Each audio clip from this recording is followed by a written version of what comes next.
Hi, Lance Hart here. Welcome to the 6th edition of MMN Reset.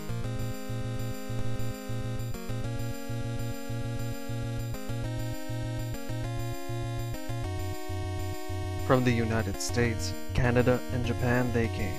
The world's premier designers and the finest robotic warriors traveled to do battle in the first annual robot tournament.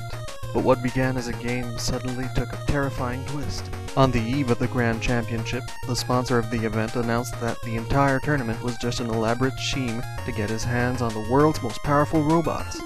Now faced with an army of metallic mercenaries, Mega Man must fight a ferocious new foe, the mysterious Mr. X.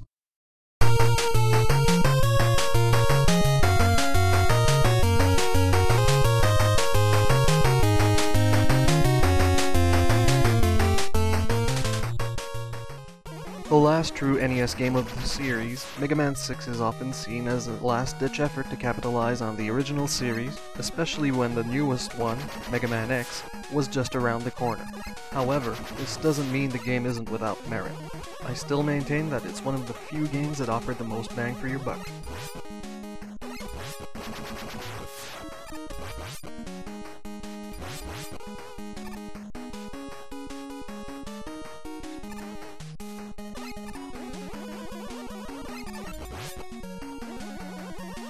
First off, the main changes, the most radical of which involving the addition of the Rush adapter. That's right, Rush Coil and Jet are a thing of the past, with Marine also having been dumped when Mega Man 5 was released. Enter Power Mega Man and Jet Mega Man, two adapter forms that live up to their name. Power Mega Man, obtained by defeating Flame Man, is a hulking suit created for heavy-duty attacks, namely, breaking through cracked rocks, ice, or crates. In fact, its charged attack is so powerful that it can destroy hiding Mets and other such normally invincible enemies. One of the more amusing things to do with the suit is knocking back those curling stone-styled enemies, aptly named Curlingers.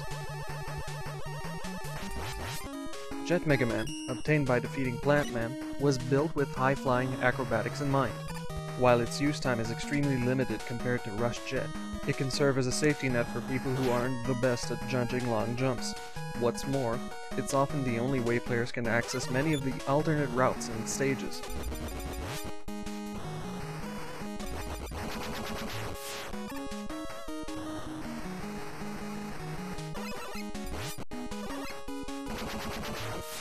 Speaking of alternate routes, Mega Man 6 excelled at making the player go through alternate or secret routes in order to get to some nifty bonuses. The most notable rewards were the 4 letters that spelled the name B, E, A, and T.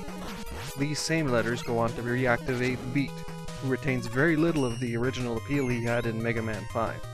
His function was the same, but his usefulness dropped quite a bit with the new enemies and stage designs, causing more slowdown than anything.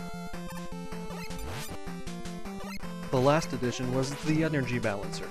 A concept that should have been introduced 3 games ago.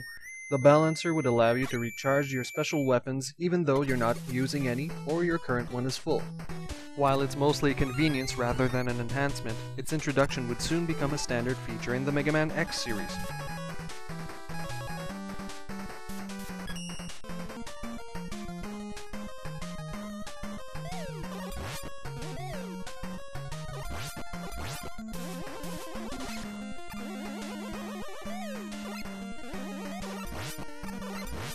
Onto the gameplay.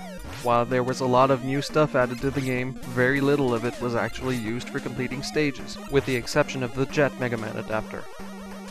Many of the Robot Master stages were especially easy for anyone who played a Mega Man game before this one. However, the one thing I absolutely hated about Mega Man 6 was the design of the castle stages.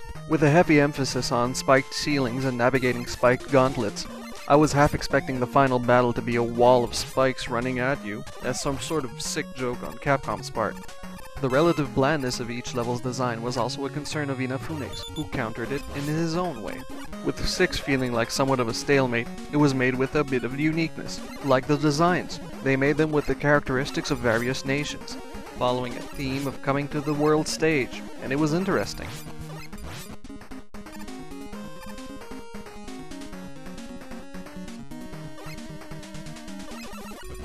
I also agree with this decision as well.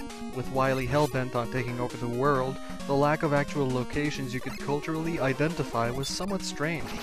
Mega Man 6 took care of that by giving us stages in stereotypical locations such as Japan, Canada, or any northern country, Arabia, and even Africa. What's even more interesting is how the colors of some stages changed once you beat them. It added an interesting twist when going back for those 4 beat part collecting rematches. Next up, the music. This game suffered from some of the same stalemate that the actual level designs did. Some songs, though, fit perfectly into their stages, Flame Man's stage theme being inspired by Arabic sounds and Tomahawk Man's being influenced by Western movies. However, I can't help but be disappointed by the lack of track variety when it came to the castles. Each one had only one song, and while they were both quite good, they were quite a step down from the multiple songs in each final stage gauntlet in previous titles. As the final NES Mega Man title, it was somewhat sad to see the game end up coming short on things that were normally polished in previous installments. One of the things that struck me and fellow staffer Heatman quite early on was that the charged shot didn't do any sort of special sound anymore. That, along with its slight size reduction, made even the usual run and gun feel a little bit off.